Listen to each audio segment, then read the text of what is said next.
Are you putting your entire business in the hands of Facebook? My name's Mark Haberstock, digital marketing consultant. I help business owners and entrepreneurs generate more leads, customers, and clients with high converting funnels and customized marketing solutions. In this video, I'm going to show you just how risky it can be to put your entire business in the hands of Facebook. Make sure you hit that subscribe button as I publish new videos like this twice a week.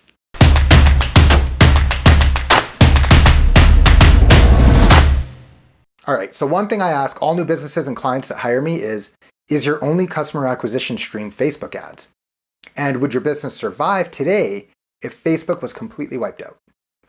Facebook ads are kind of the go-to for people trying to start, build, or grow their business online, even for the brick and mortar stores. But I'm not just talking about ads here. Maybe you generate business from a group that you've built and nurtured. Maybe you just have a really engaging page, or you could even generate your business as a result of going live on Facebook. If any of this sounds like you, then you're likely putting your business at risk by leaning too much on Facebook. There isn't anything wrong with saying that if Facebook somehow got shut down, your business would suffer, but it shouldn't kill your business altogether. However it is that your business uses Facebook, you need to make sure that your business doesn't rely on it to the point that if it were taken away, your business would fall apart. Don't get me wrong. I love Facebook and I think it's a critical platform for every business. Everyone should be using Facebook to some degree with their business. I'm in no way trying to say that Facebook is dead or that it's ineffective. Facebook is great because it allows us to reach an incredible amount of people for very little cost. We can use their tools to learn more about our audiences than we ever could before, and it's the perfect platform to build a community around. I actually have my own Facebook group called Funnels and Marketing Strategy. It's a community of business owners and entrepreneurs working together to help each other grow their businesses, and it allows me to connect with my audience and answer questions people might have and share my knowledge to help others. If you want to be a part of the community, there's a link in the show notes or in the description on my website, or you can go to funnelsandmarketingstrategy.com. You'll get free funnel templates and other great resources as well when you join. Enough of the shameless promotion, let's move on. But with all of that being said, there are some dangers and risks involved when you use a business model that's over-reliant on Facebook. So let's take a look at a few. Pages being unpublished for no reason.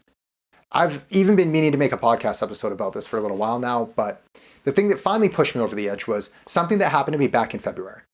I went to my Facebook business page to update the cover photo and noticed there was a warning saying that my page had been unpublished due to not following the terms and conditions. As you can imagine, I was quite alarmed because I was running ads early the December before, so just 2 months before, and decided to shut them off for the remainder of the month. At that time, everything was fine. Between then and February, I had absolutely no notifications that this had happened. To make things worse, when I went to my page quality tab, it read my page had no restrictions or violations. I jumped on a quick chat with a Facebook support rep. He was great to deal with and had my page back up the next day. He was also really confused as to why this happened and why I wasn't even given a notification. As a matter of fact, they had to open an internal ticket to investigate what happened. This really concerns me because Facebook has a history and a bit of a reputation for its account policy algorithm to do stuff just like this all the time. For that one story, there's thousands other exactly like it. Another example is in the spring of 2020. Facebook shut off a bunch of people's ads just because they wanted them to go in and confirm their information, like their identity or their address or something like that. I don't understand why they can't do it like Google does and just keep the ads running while they verify whatever it is that they needed to do. It's no secret that if you're in any of the Facebook ad groups or even business and marketing groups, you'll see nothing but posts about people and their ad accounts being banned for no reason or to request a manual review and receive an apology from Facebook that they got it wrong. Even this week, okay, I'm recording this in early November 2020, and just this week, there was a Facebook glitch. Facebook admitted it, and thousands of ad accounts, thousands, were banned. Now, yes, they did get them all back up, or most of them, I hope. The reason stuff like this is such a big problem is because when it happens, your ads get shut off. When you turn them back on again, they've lost all the momentum they built as the algorithm resets and has to go through the learning phase again. Most times, when you turn it back on, you never get the same results you originally had. And this can be a huge hit for your business. All you're going to get from Facebook is, we apologize for the inconvenience. There's no further compensation. Facebook doesn't actually care that they made a mistake. They don't care that it costs you money and sales. They just really don't care. And that's why you need to be so careful with looking at Facebook as a business partner. They're not. So you can see why this presents a risk factor if you rely heavily on your page, group, or ads to bring you business. That brings us to the next point. If your primary source of new leads and customers is coming from a Facebook ad, or if Facebook ads are the only source of traffic for your funnel, your business can be crippled instantly if Facebook ever bans your ad account.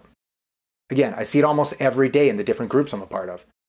I used to think that people just didn't understand the terms and conditions and how to stay compliant, which in reality is still a primary cause. But it's becoming much more evident that Facebook just simply makes mistakes and bans ad accounts for absolutely no reason. I had it happen with a few clients of mine, and although I was able to get all 3 of these ad accounts back up every single time in less than 48 hours, Facebook did confirm, I have it in writing, I have it in a chat, Facebook confirmed that we hadn't broken any rules or violations, and that it was just a mistake by the algorithm. Again, now we had to start at square one and relaunch all of our campaigns. Imagine if one of these campaigns, it's a good thing they weren't, but imagine if one of these campaigns were for a limited time offer or event. Imagine you're an e-commerce store and this happens during Black Friday. By the time it gets fixed, you don't have time to wait for your ads to re-optimize and exit the learning phase. You've lost money, you've lost sales. And for some businesses, these different sales and times of the year are critical to their success and their survival. And again, whose loss is it when that happens? Facebook has absolutely no incentive to improve because there's absolutely no consequence for them making these mistakes. But it does cost someone money. And that somebody is you. They don't give you a credit, they don't fix the problem, they just assume you'll forgive them. Like I mentioned, you're starting to see this more and more often. I know of multiple agencies who recommend multiple ad accounts just in case this happens. The truth of it is, we shouldn't have to do that. It should just work the way it's meant to. It's one more reason why I specialize in the Google Ads platform, including YouTube, where I've never even seen or heard of this happening. It's one less thing you have to worry about, and the support for Google search and YouTube ads is absolutely incredible should you ever need it. Here's an example. Let's say your landing page isn't compliant, which is never an issue that I've had. I've just heard of these situations happening. Facebook will obviously reject your ad. Fair enough. The problem is Facebook won't give you any specific details as to what was actually wrong with your landing page. With Google, you can actually talk to a real person who will walk you through your ads and your landing pages for that matter to show you exactly what the issues are. But personally, again, I've never had any account violations, either real or mistaken, when it comes to Google. I've had other examples where I've been running ads for clients about, for example, something like real estate courses. Facebook will flag that our ads are for a real estate opportunity, even though we're just advertising the licensing classes. The ads are constantly being flagged, telling us that we need to select the real estate category at the campaign level, which significantly reduces your targeting options. I've appealed it so many times, and all you get is a response saying that the decision is upheld. When you finally get on the phone or chat with someone, you're told your ad is fine, and that they just turn it back on. So while it's fine to get the approval that way and get your ads running, it's frustrating and time-consuming to have to reach out to support for almost every single ad. And there's multiple different situations where I've seen this with multiple different niches, multiple different clients. And that's another issue. They don't seem to be able to fix their algorithm from flagging ads that are in compliance. I've had situations where Facebook has shut off every single ad for a couple of days. And then when I ask for a review, they deem it eligible to run. And then they apologize, turn the app back on, only to have those ads flagged by the algorithm again. And I'm talking like 48 hours and nothing has changed. They turned it back on, didn't change the ad at all, it's flagged again. It's just a flawed system, which would be understandable if it didn't cost us money every time one of these events happens. Again, in every situation I've been told I haven't broken any policies, but these continue to happen and I see it more commonly in groups and communities. So the point is, Facebook just isn't a stable enough platform for you to hedge your entire business on. You need to diversify your inbound traffic across multiple different platforms. The last thing I want to talk about is one more way that it can be risky to put all of your eggs into the Facebook basket. You only rent your space on Facebook. They can make things pay to play whenever they want, just like that. It used to be with pages. Now I think it's going to be chatbots and groups. Like I said before, groups are a great way to build a community, but you need to remember that Facebook can at any moment take that away or change how it works. I remember back 5 or so years ago when people used to say, I get so much engagement from my Facebook business page. Why would I ever need a website? And people would actually use a Facebook business page in place of their website. They take their website down or they wouldn't have one at all because they get all the engagement on their Facebook page. When they make a post and people have liked their page, those people see it in their timeline. Back then, if you posted something on your Facebook page, roughly 20 to 30% of the people who like your page would see the post on their timeline. And if people interact by liking, sharing, or commenting, Facebook would say, hey, that's probably a great piece of content. Let's show it to more people. Now, when you post on your business page, it's more like 1 to 2% of the people that see it.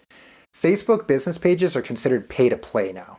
They want you to run ads and boost posts to get more reach because obviously it supports their business model. So now that left everyone without a website high and dry, right? Right now, all the hype is about chatbots and groups, and there's already been a few rumblings about Facebook creating their own chatbot system and potentially removing third-party chatbots. Meaning, if they decide to remove third-party chatbots, which they can do at any moment, they can introduce their own, and they can make you pay for that. Every day, I hear more of these so-called gurus who say all you need is a chatbot. I hate to break it to you. That's not a sustainable business model, even if it's successful in the short term. Look at what happened with Cambridge Analytica. Many third-party apps and chatbots were immediately suspended for months, and people were furious with Facebook. If your business took a hit during that time, it's your own fault for not having any other customer acquisition streams.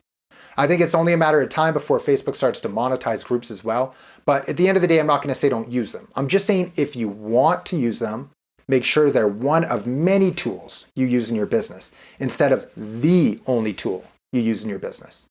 Now, I still use Facebook quite a bit, but these issues are some of the many reasons I choose to specialize in Google and YouTube ads, among many other reasons, of course. As always, if you'd like to learn more about how Google and YouTube ads can help grow your business, or if you'd like to work with me directly, head over to markhaberstock.com, link in the description, and you can book a free, no-obligation strategy call.